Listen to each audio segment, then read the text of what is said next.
Hi everyone, it's that one chick. This will be my first vlog. I've never done that before, but been meaning to. YouTube's been making changes again. I'm sure you guys have all heard about all the changes.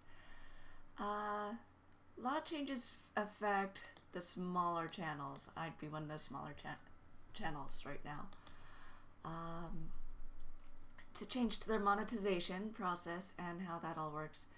And basically what it means is if you are someone trying to make a living off of YouTube and you are a small channel, there's a chance that you may not be able to monetize for a while. One of the new requirements they have is that your channel has lifetime views of 10,000. I've been on YouTube for over a year, and I can assure you I am nowhere near that mark. I think I might be sitting at about 100. Actually, I'm gonna go to my channel right now and check. Last time I checked, it was less than 1,000 for a lifetime. Again, been doing videos for an entire year. So what I need to check here, showing as myself, but what I really need is the Creator Studio. And no, I mean, I get where they're coming from. It's a way to make sure that spam accounts and such like that aren't taking revenue from people who actually create. So it's supposed to protect me at the same time. Yeah, see, my channel in an entire year has had 478 views. Let's say it stays as tiny as it is. That means that it would take me over 10 years to get monetization. I don't have 10 years. I am trying to make a life off of this now. It's not my full-time thing by any means, but I mean, it's something I'm passionate about, and while I don't have to be paid, it would be really, really nice to receive some sort of income for the amount of time I put into this. I mean, I've put a lot of time over the past year into graphics and schedule, and you know, I give up a lot of my own time to do this, and to be told, oh hey, you're gonna have to somehow work harder, you're not working hard enough. That's how it comes across. It's like you have to have an existing network in order to make this work at this point. I don't have that. And I know there's a lot of creators, there are brand new people out there who don't have that. You know, nothing against established people, but I don't see how this actually really helps a smaller channel that is actually trying to do something. It's not cheap to do this. You've got the equipment. I'm sorry, my computer isn't going to last me 10 years. And without the revenue, I've made, what, maybe $4 in the last year total. That's not going to buy a computer. That will replace a light bulb. My light bulb over here goes out. I can replace that. But that's it. So, really kind of upset about this. It's a major step, and I think they're going the wrong way. I don't know how anyone else feels on that. I haven't really gone and looked to see any of this. It's something I just became aware of, and I'm actually kind of upset that I didn't even get an email about it. They're supposed to email creators, you know, those who opt in for that, about major changes, and this is a major change, and I never got an email. I'm guessing this is something that happened like 2 days ago. 48 hours. I still haven't heard anything from YouTube directly, far as an email reaching out to me as a creator, which I should have had that. I've been checking my emails. I do that. I may not stream every day like I mean to. Pregnancy, I'm very busy. I've got my other job I run as well, which is a daycare, and my schedule's changed a lot with that recently, and it's about to change again. And so, for me, I know it's really upsetting. I put an entire year into this, and I've followed all the rules. I followed people's advice as well. It's just, where do we go from here? as a channel such as mine that struggles really hard. It's I admit my last several streams that I've done live have had music. I'm not looking to monetize ones with music. Those are ones I do just to enjoy playing. But I'm talking about the ones that I do to put them out there for people to watch without playing background music, without other content outside of the game. So yeah. And it's not the first thing they've had recently that was a major change that upset me. The super chat. Oh, geez. God. Marketing disaster on that one. I'm not even sure where they were going. What they had posted in their creator blog was a change to the fan funding, that fan funding was going around, was going away, and that they would be bringing in this super chat. Fan funding allowed fans to support channels by making voluntary payments using Google Payments. You'd enable it for your channel. They could support you by clicking the support button in the support this channel card that automatically appeared in your videos if you did that, or on your homepage. You could also do custom videos, messages, whatever for afterwards. Back on February 7th, they made this huge change. It was on the official blog. A huge focus for us here at YouTube is to find new ways to let creators and viewers interact with each other and the videos they watch, and that's why we've supported live streaming since, well, before Beyonce even had a baby. Like I even care about that. Way back in 2011, and in 2016 we witnessed the most viewed political live streams of all time, the 2016 US presidential debates, and we launched the world's first 360-degree live streaming support with full 4K video at scale and for free. So the next thing, so what's next is the rollout of our new mobile live streaming feature to every creator with more than 10,000 subscribers, saying the rest of you will have it soon. They did leave that number up high. It has since launched. Says it's launched, they'll put the power of live streaming in the hands of hundreds of thousands of talented creators, giving them a more intimate and spontaneous way to share their thoughts, lives, and creativity. Mobile live streaming has been built directly into the YouTube mobile app. All you have to do to start streaming is open YouTube, hit the capture button, and you're live. Streamed videos will have all the same features as regular YouTube videos. They can be searched for, found via recommendations or playlists, and protected from unauthorized use. Our mobile live streaming uses YouTube's rock-solid infrastructure. I mean, I'm really not seeing... Okay, it's not till later they even address the live chats. Okay, they talk about something which was a huge plus, which is changing mobile live streaming. I don't do it myself. Some people do. I just... I don't feel like streaming my daycare. I don't go out much outside of daycare and grocery shopping, and...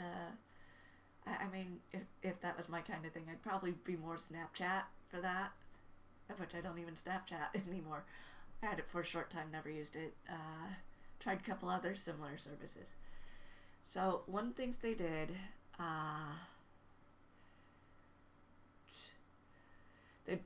they say, and we've been working hand in hand with hundreds of creators to refine the mobile streaming experience while they stream from a boat or take live calls from their fans. Based on their feedback, we did things like slowing down live chat.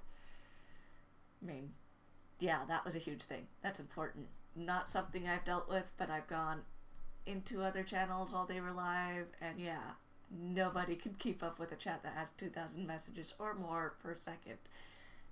That's okay.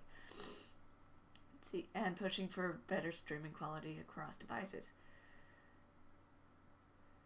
To help creators earn revenue from live streaming, we're also excited to launch Super Chat, a new live stream monetization tool available to creators in more than 20 countries and viewers in more than 40 countries. Super Chat is like paying for that front row seat in the digital age. It lets any fan watching a live stream stand out from the crowd and get a creator's attention by purchasing chat messages that are highlighted in bright colors and stay pinned to the top of the chat window for up to 5 hours. Okay. Issue 1. Okay. 5 hours. Let's keep that in mind. Super Chat gives viewers a chance to add a little visual flair to their chats and gives creators a new way to keep connected to their fans while earning a little money on the side. Let's say, for example, while shopping at Target or playing video games. Okay. Really, really not a fan. I don't see how that is creator fan friendly. I don't see how it is fan friendly. Where's my option in this? Say I did have the required amount and I didn't want that, but I still wanted to monetize while I was live. Well, that's gone without the fan funding. It's auto monetization, and it's you will use this, and that's it. It doesn't say whether they have an option to use it or not if they're doing a live stream. I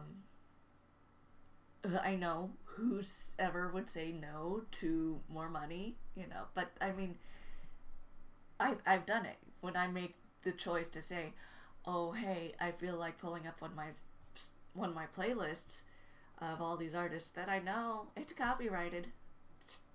Duh.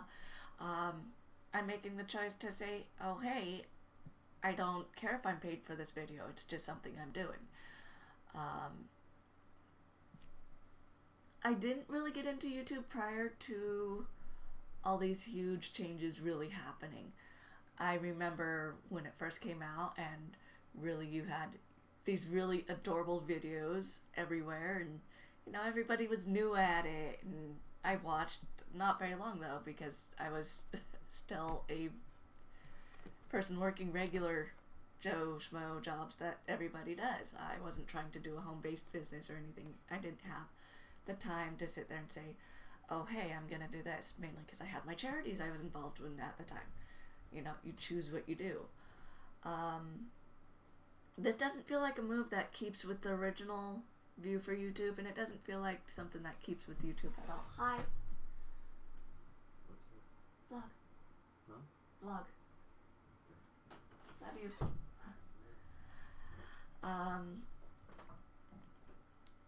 God, I lost my train of thought there. Okay, yeah. So yeah, just it doesn't feel like a thing that really, to me, is a move in the right direction, and there's a lot of people behind that. So if you're a creator with less than 1,000 subscribers, or 10,000 subscribers, or whatever, really what with a large chunk of people that watch your stuff regularly and share your stuff, without that, basically YouTube is saying, well, you don't matter to us. You're not important because you don't have the numbers. It's a numbers thing now is all it is.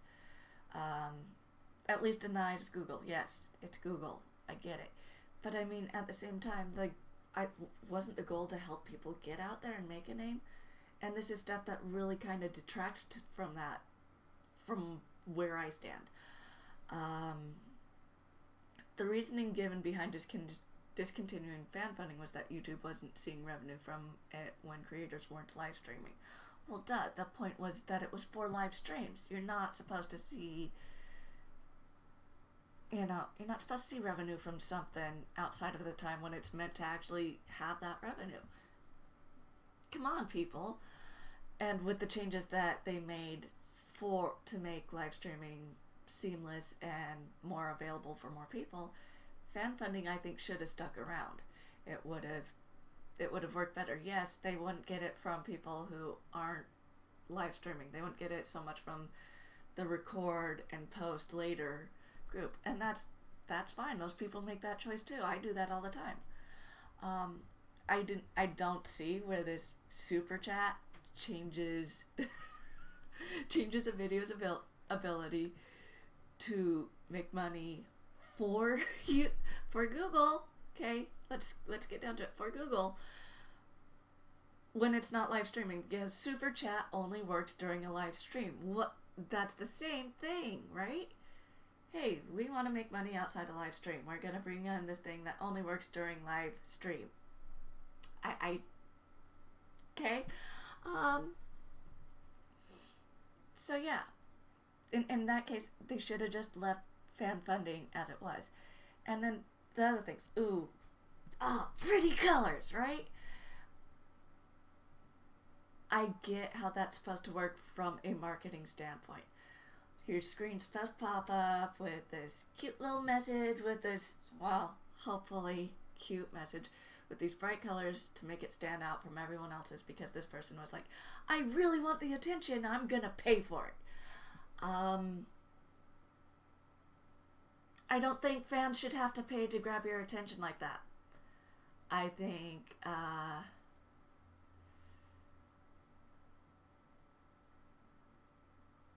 it's something that, while I haven't seen it in action myself, I don't see it as something that works. First of all, the fact that it can stay pinned to the top for 5 hours.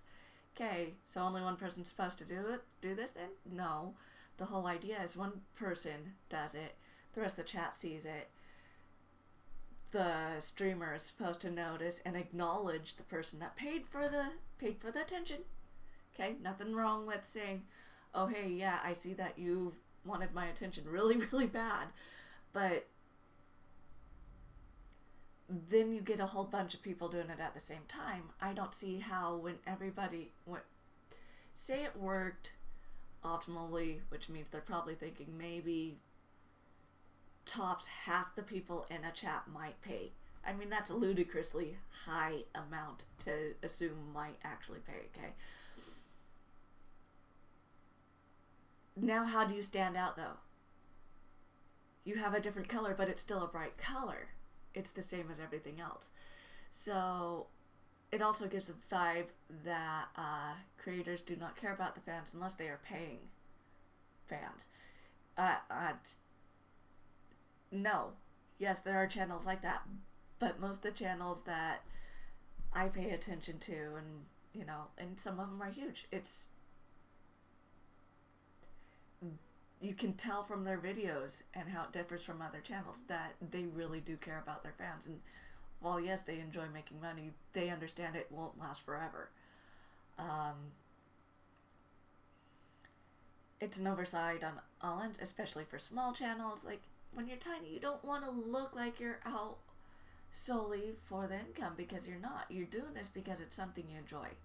You don't put the amount of time and effort into something like YouTube if it's not something you enjoy doing, if it's not something you have a passion for, whether it be makeup or funny animals or gaming or news or whatever, or opinions. You don't do it unless it's something you really, really have a passion for. And so the fact that it even throws for a second the vibe that you care more about the money than conveying what you're passionate about, that's no.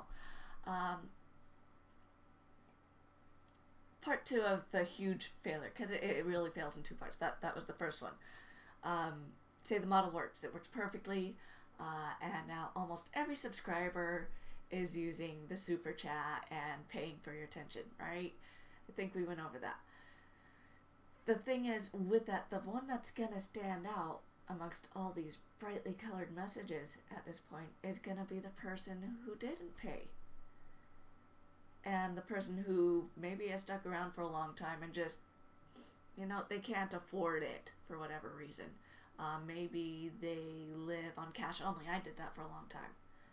I didn't get a card in my hand again until last year. Everything I did was cash only. I went into the bank, filled out a piece of paper when I needed cash. That's what I did. So, and there are people out there. There's nothing wrong with it. Yeah, it makes a lot of things harder. It was a choice I made and something that I have found I can't continue doing. But then, a lot of people, they're not gonna pay for a message to stand out. And those who will, maybe they get upset when they see that this person who didn't pay for the attention gets attention. What if I have someone pop up who paid, but I say hi to this other person first, and then this person who did take the time to pay feels jilted because, oh hey, I'm not paying attention to them. So that's it doesn't work, as far as I can tell from a purely a marketing standpoint. As a model, it just it fails. Um, yeah, I mean, so I'm not happy about that move, and then I'm not happy about the move they just made with the fact that, oh hey, in order to monetize at all, like, it's a very frustrating thing.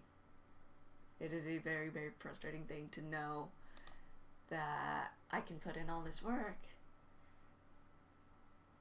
and just because I'm not a huge channel, or even, because I'm honestly a teeny, teeny, tiny channel, it's frustrating to know that I can put all this work in, I can take the time I take to edit, because I edit myself.